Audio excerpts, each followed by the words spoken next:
How many people out there have kids? How many parents do we have? By round of applause. Round of applause, please. Not bad, not bad. Round of applause. How many people out there do not have kids? Do y'all see that? You know why? Because kids drag you down. They suck your soul out. Well, a lot of people, if you don't have kids, and I love my kids, and you'll hear, I'm going to tell the truth tonight. Because a lot of people are going to tell you lies. They're going to say the kids bring you joy. And they do bring you joy. My kids went shopping with my wife, and they saw, I love novelty t-shirts. And they went up there and they said they saw a Harry Potter shirt that Daddy would love. And so she said, a Harry Potter shirt in the adult section? I'm like, yeah, come check it out. So, are you sure it's Harry Potter? It's like, yeah, it says I'm a genie. And I was like, why would Harry Potter say I'm a genie? It's, you know, he's a wizard. She said, no, come here and check it out, Mom. It wasn't a Harry Potter shirt. It was a John Lennon shirt. And it said, imagine. That's a true story. And all this stuff that you hear tonight is going to be true. Most of my kids, my family. But it was pretty cool because the kid that did that, he's learning, and I love watching him learn. They get some things confused. Like when he colors Batman coloring books, if it says Gotham, he writes a question mark at the end because he thinks it says Got Ham. Yeah, thanks a lot, milk industry. Make your muscles strong, but my kid's brain's messed up. And another thing people don't say is that kids will embarrass you. Embarrass the crap out of you. My same one actually, Riley, he's my 8-year-old. He embarrassed me when he was 4 years old. We were at my mother-in-law's house, and he told her, hey, did you know Daddy's wiener has a mustache? You know how awkward that is? And this happened to me Saturday night. What people aren't going to tell you, that's my buddy Randy right there. He's been a father for about a month now. And yeah, give it up for him. He's out here drinking with the rest of us, back out in the crowd. But it's pretty awesome. What people are going to tell you is that your kids will scare you.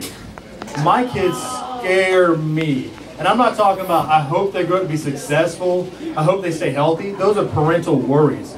I'm talking about scaring them. Here's the thing. I'm 260 pounds. I power lift and I do martial arts. And my 8-year-old son, Riley, scares the crap out of me. Here's what happened. Last Saturday, me and my brother, he's 22, he came over. We took the kids out back camping, my 2 boys. We're going to do manly stuff out there. We pitched our tent. We started building a bonfire. I light the bonfire with a little clicker thing, and I hand it to Riley in a seat. I said, hold this for just 1 minute.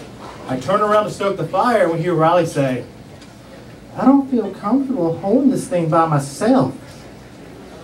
And I turned around, and I said, you're not by yourself. There's 2 adults and your older brother here. And then my brother, his uncle, turns around and looks at him, and Riley goes, what? Why are you looking at me like I'm crazy? Like I'm crazy enough to light that fence on fire. I'm not that crazy. I am that crazy. I swear to you, that's a true story. And now as a father of 3 kids in school, I wanted to teach them, hey, you know, you made a mistake there. You contradicted yourself. You're not supposed to do that.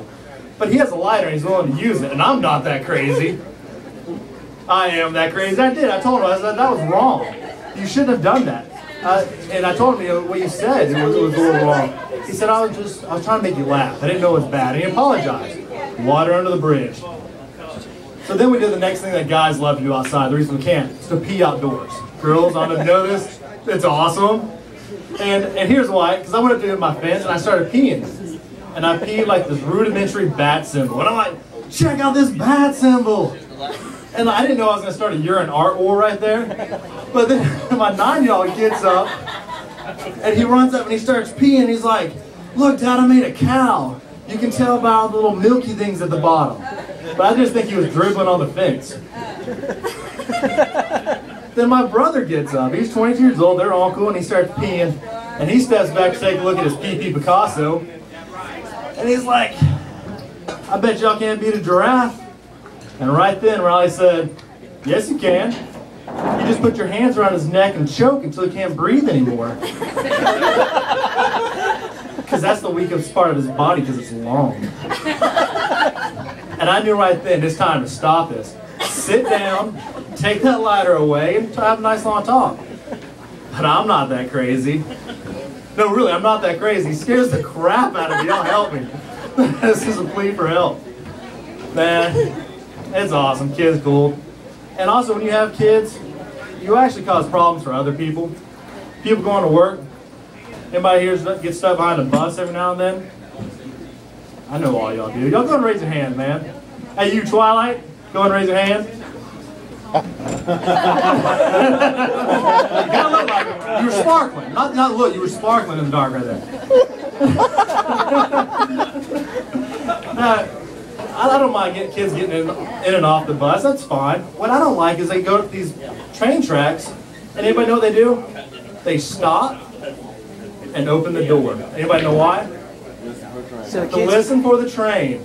How archaic of a rule is that? They're looking for a train. It's 18 foot tall, sounds like a tornado. It can only be coming from two directions. A mile of track that way and a mile of track that way. Are we really opening the door to find that? That's a question. Good question. It bothers me a little bit. It annoys me. Something else that annoys me is going to Walmart. Y'all ever go to Walmart and be stuck behind some lady waiting for somebody to put the groceries in the car? He's like, no, just put that other spot back there. No, she wants to wait for the lady to put her groceries in the car, take the buggy back, go back in, put her seatbelt on, back up, go, so she can park right there. She's about to water around 5 acres of low prices, and she's bickering over 15 feet in the parking spot. I'm sorry, guys, Shaka Khan. My mouth got screwy right there. Let me take a drink of Miller Lite. Earlier tonight, I bought a beer suicide. I had every single thing on tap in one pitcher. It was awesome. It was like the, I don't even know what I'm saying. Edit that from the video later on, dude. Because that sucked. Pretty awesome. But I'm going to tell you right now. Another thing I hate when you go to Walmart, I'm going to tell you right now. Too fat is not a good excuse to ride that cart, ride that little trolley. I'm serious. And I know what the fat people would say, but I get so tired when I walk inside. That's good. It should happen. When you run out of breath 20 foot inside the door, this is where you need to be. It's called the fruits and vegetables section. This has good stuff for you. I don't do it. I ride on that cart, Sean, because I'm fat. Is that what you called me? Absolutely. This is my little buddy right here, Sean. He's not little. He's an awesome dude. He got that cardigan from the Sixpence None the Richer, you know. Kiss Me. Yeah, I love that thing. It's awesome. Courtney Love wants it back, dude. For Christmas, he's going as a troll doll, everybody. And for the rest of the year, too. Touche. Yeah, but anyway, I was at Walmart, and I see these people driving around their little fat carts and all that. And I realized I could go shopping. I'm a huge comic book fan. And I see this awesome pair of underwear. I don't know if y'all seen it. It's Superman briefs. They are awesome. This is a Man of Steel. Then I realized, I'm not quite the Man of Steel. So I bought the Flash instead, because I ain't going to lie, you know? You know what I'm talking about, Sean. Flash, I'm Speedy. Speedy in the sack. Let's get it done real quick. But also, not just those underwear, I like to wear those, but I have a pair of Spider-Man pajamas. And actually, I bought them when I was like 24. Me and my wife were married. And this is a true story. I'd lay in bed in these adult Spider-Man pajamas, and my wife would wake me up, and she's like, hey, John, it's time to wake up. And I get so mad. I was like, I told you when I'm in costume, you don't ever use my real name. And then this is my wife hates this story because I'm a huge dork, like I said. I didn't realize how big until last year for my birthday. For years, I've asked